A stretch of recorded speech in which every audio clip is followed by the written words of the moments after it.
Hello. Do you remember? I do.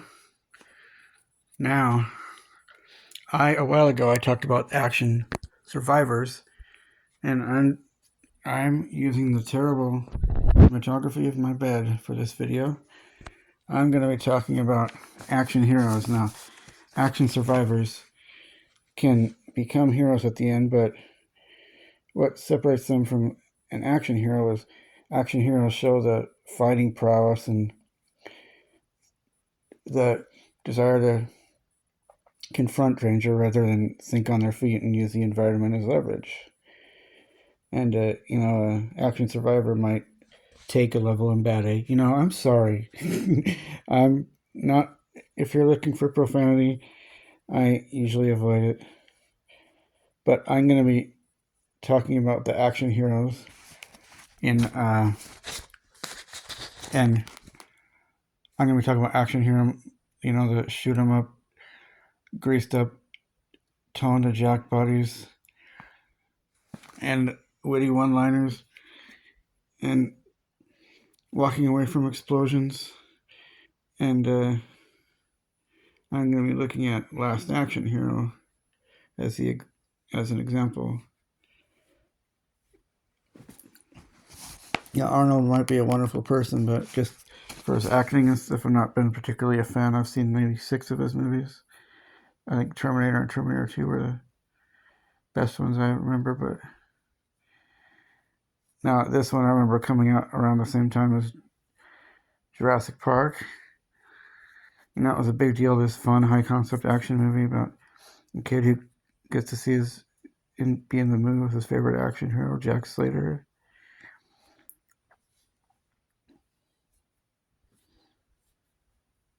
And it was actually written by, directed by the director of the Die Hard movies and Die Hard at least, John McTiernan or something, and Shane Black wrote it or something like that. But I actually remember, interestingly, being at my cousin's house, and his brother, actually, his half brother, had a friend over named Shane, but I was not even 7 and he was 11. And I remember him talking to my cousin. He was like, talking about planning to go see Last Action Hero. And that was the same time I was seeing stuff like Aladdin, and it seemed like that was in theaters for 8 months or something. Apparently Jurassic Park was in theaters for over a year just before it came out on video, and that was the first PG-13 movie I remember seeing.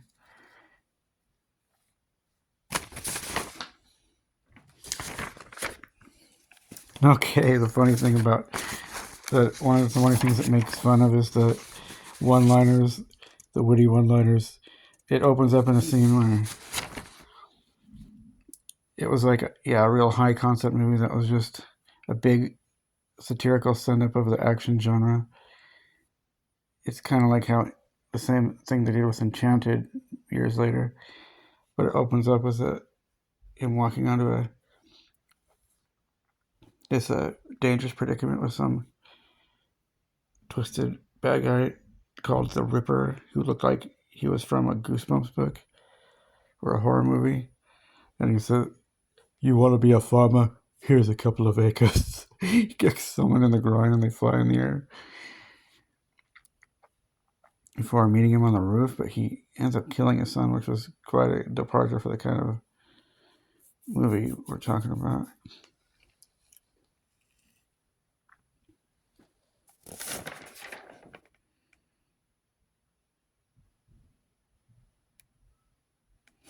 Now, the title has always been interesting. I've wondered about it before, but I've figured it out in recent years.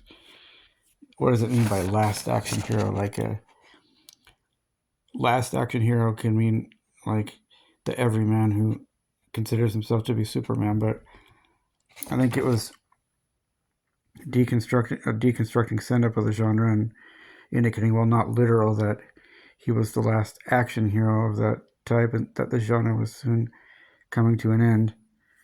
And it seems like it knew the genre was coming to an end, so it was trying to accelerate its demise by poking all the holes it could at it. And it didn't get great reviews in part because, you know... Oh, another thing, I've thought about that a Last Action Hero and liking it to other things in my life. Like, this could be the last phone book, or the middle was the last family sitcom with, traditional parents and whatnot, and neighbors.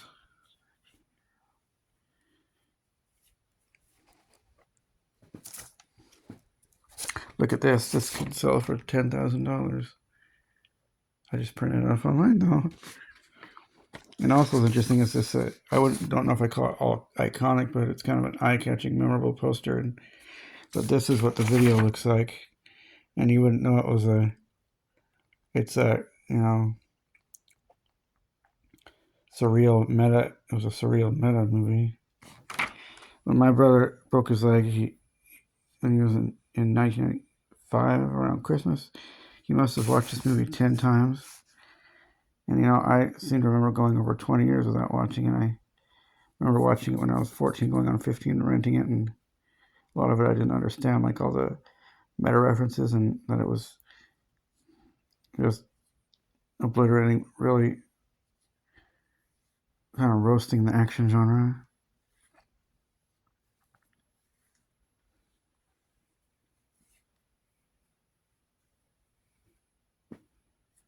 And the kid here is Austin O'Brien. That's another child actor, but child actors don't seem to get well known by name. He was also in My Girl 2, the Babysitter's Club movie. And, oh, get this. This didn't do as well commercially as it could have, in part because of the mega hit Jurassic Park, but right around that same time, he was in kind of a direct-to-video mockbuster, or mostly direct-to-video, called Pre-Hysteria, that involved kind of a family movie that involved miniature dinosaurs.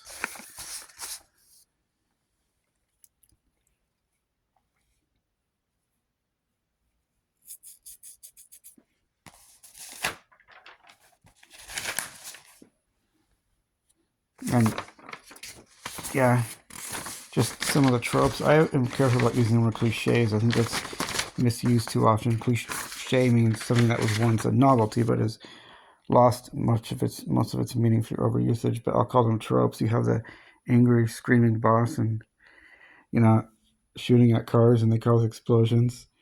And the witty one-liners, and here's a bad guy who's like kind of a cardboard cutout of Hans Gruber. In fact, Alan Rickman was considered to play this part, but it went to Charles Dance. And all the women look like they're models, and kid Danny Madigan says, "There's no unattractive women here. Where are the just ordinary, basic-looking women?" And he goes to a video store to try to prove to him that he's in a movie, only to be dismayed by finding a cardboard movie poster of Terminator 2 Judgment Day, but it was Sylvester Stallone, which might not even seem particularly funny. It just seems fitting. Actually, Stallone was the original choice to play Terminator. And there was his daughter, who was played by, what's her name? Bridget Wilson or something. She played the teacher in Billy Madison when she was too young. She was only 20 in that one. But in this, she was both in the real world and the movie within a movie. In the real world, the actress was known by a different name. And this was just unprecedented at the time for its meta references. Like, F. Murray Abraham plays one of the villains in the movie, and also it's F. Murray Abraham, the actor, in the Last Action Hero universe. And Danny sees him and he's like, "Oh my gosh, it's the guy who killed Mozart." And then later in the real world, when Jack was listening to Mozart, he'd go, "Oh, the guy that whatever character F. Murray Abraham was playing," he's like, "Oh, the guy that he killed."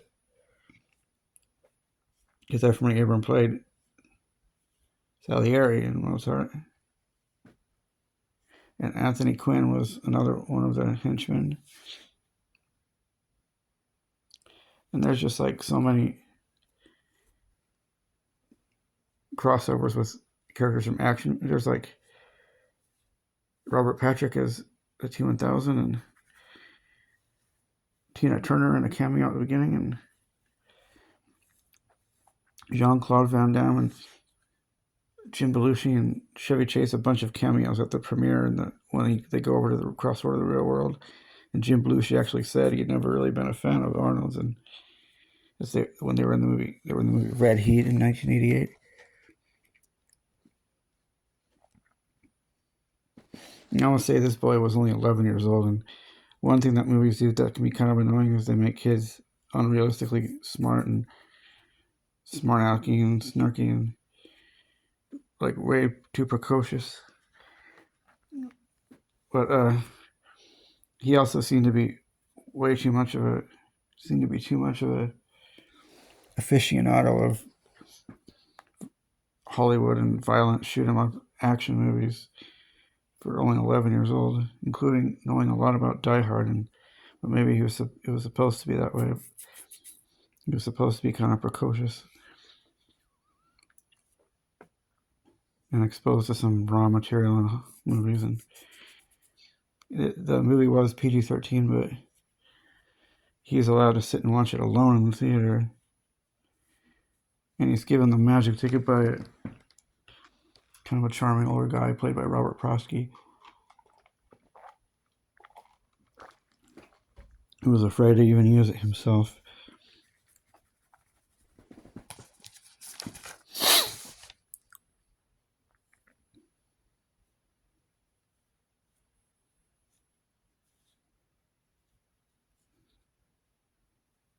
And shoot 'em up movies are funny because they just have very little plot and script, it seems like. And also in the movie, Jack Slater is just the name of the movie. There's no subtitle. And this was Jack Slater 4.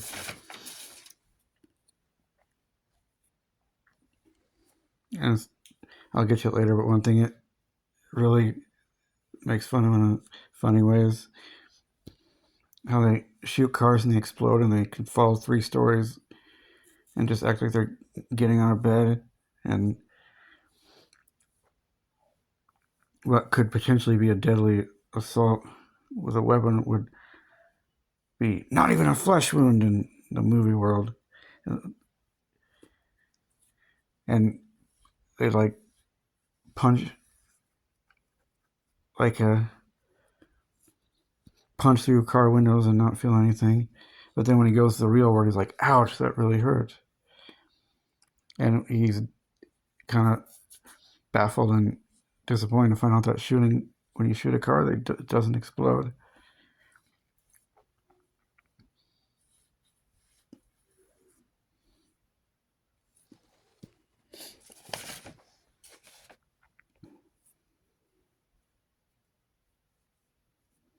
Did you see this one? Did you laugh out loud?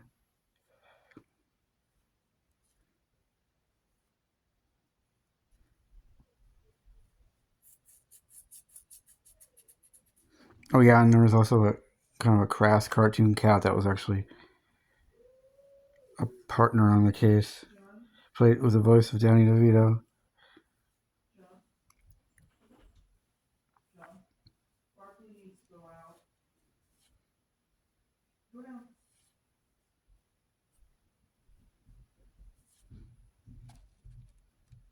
And of course, they seem to have endless stamina, which Die Hard really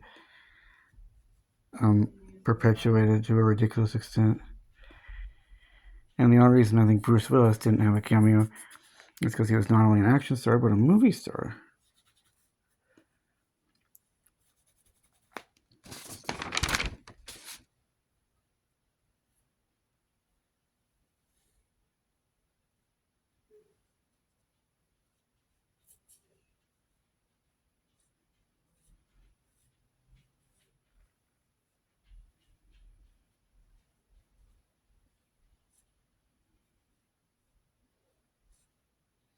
Oh, and then when he crosses over to the real world, it's fascinating. It's kind of odd how Benedict doesn't seem at all fazed or disappointed to find out that he was fictional character. And in the final confrontation, he says, "In the real world, bad guys can win." And when Jack gets to the real world and finally finds out that he was played by an actor named Arnold Schwarzenegger, he's kind of dismayed at first, but then he quickly seems to, get past it and just enjoy it, be happy to see things that are real. And in another moment of making fun of the shoot 'em up action heroes is he starts, getting to know his mom and worrying about Danny for being out so late at the movies, inside the movies, like, oh no, he's turned him into a wimp. And then in the two-part climax, they were at the premiere of the Jack Slater movie with all those cameos, and they made, Arnold seem like he was perfectly in his element and being friendly with fans, but Maria Shriver seemed like she was kind of cold and bossy. I don't know if that's what she was really like, or if it was kind of intentionally portraying her in a negative light.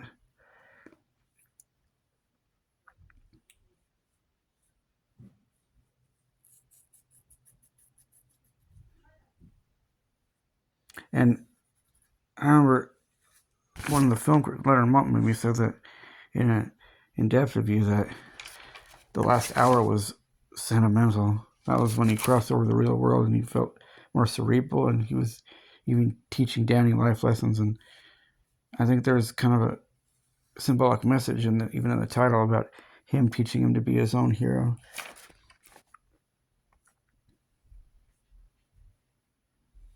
So I think while he was made up, he got over it quickly and really treasured seeing things that were real, like seeing the New York City skyline from the top of the Empire State Building or whatever. And if you're a made-up character, I wonder if that means for your eternity. Like, it seems like it must mean that bringing them to the real world and making them cerebral and giving them emotions and everything it was an act of God, and that they'd go on to have eternal life. I don't know, I've thought about that. And then when he goes back to the movie, he just says, "You're the comedy psychic, where Hollywood is writing our lives."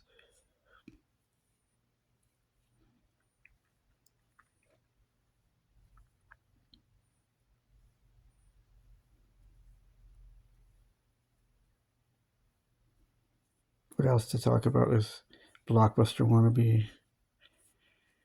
Oh yeah, it was under action of the video store, not comedy for some reason. It kind of is clearly a comedy if you watch it enough. And the design here even kind of looks like Back to the Future, which also it seems like it was a kind of a science fiction blockbuster, especially with the riveting soundtrack. But just so much of it is so funny that it's kind of a comedy, and even the logo, the letters look kind of like Back to the Future. Now I'm gonna talk a little about Beavis and Butthead and the new Beavis and Butthead, and show you some cool junk from the 90s. Now, season 3 just premiered, and it still goes on with, oftentimes the first segment shows teenage Beavis and Butthead as they got transported from 1998 to now, and the other episodes show middle-aged Beavis and Butthead. And I watched them on YouTube with a guy named 8-Bit Massacre. He seems like a neat guy. I like him, but he uses so much profanity. He seems to make nostalgia critics seem like Ned Flanders. Anyway, in this season so far, Butthead blows his ear off. He gets it back somehow, and Butthead's braces fall off, and he walks around being all vain, saying, "I am beautiful." And middle-aged Beavis and Butthead mistake a religious church mission for like a combat mission. And there's a kid at their school who's also named Beavis.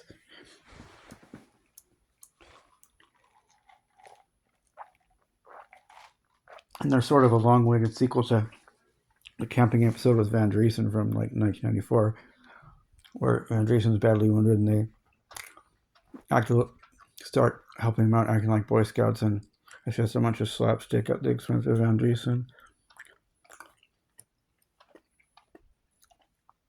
In 2011, there was briefly a resurgence, but it didn't do so well because of the main audience of MTV. But one of the big memes, I think, from that resurgence and the modern resurgence is when they're at tech support, being mistaken for tech support geeks, but Beavis just was like an ape who copied what Hamid, one of the support agents, was saying. He's like, "Did you try unplugging your computer? I understand your frustration. How's the weather in Biloxi?" And the chick on the other line is like, "How the beep should I know? I live in Cleveland. How's the weather in Biloxi?" That's gotten to be a meme. Okay, now this stuff here. Who remembers Burger King had pop-up puppets of the Lion King in 1995, kind of around the time the video came out. And also, right after that, they had gargoyles. And something just occurred to me recently.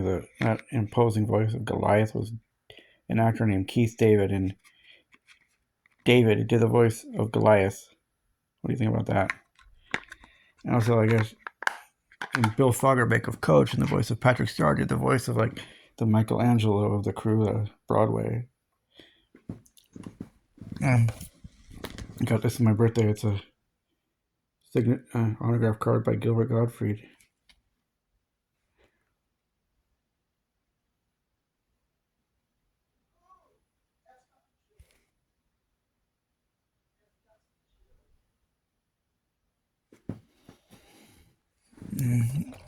Barney Rubble, Fruity Pebble, Cocoa Puffs. I haven't taken this out of the box.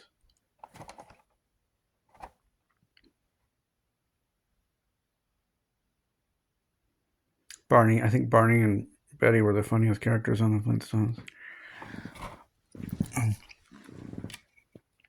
He's Lego Chippendale. Chippendale Rescue Rangers, Chippendale when there's danger. Oh, this is kind of an abstract Lego set that I put together when there was a kind of a Lego convention going on.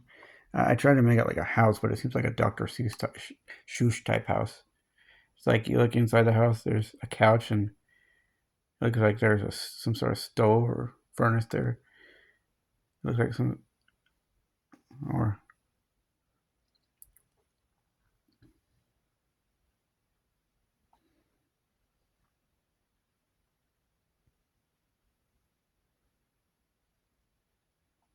and it looks like it could be a room up here with a bed made out of a 2x2 brick and a nightstand with a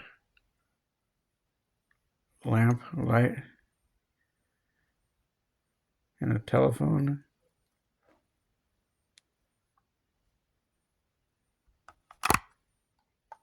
And an incomplete window.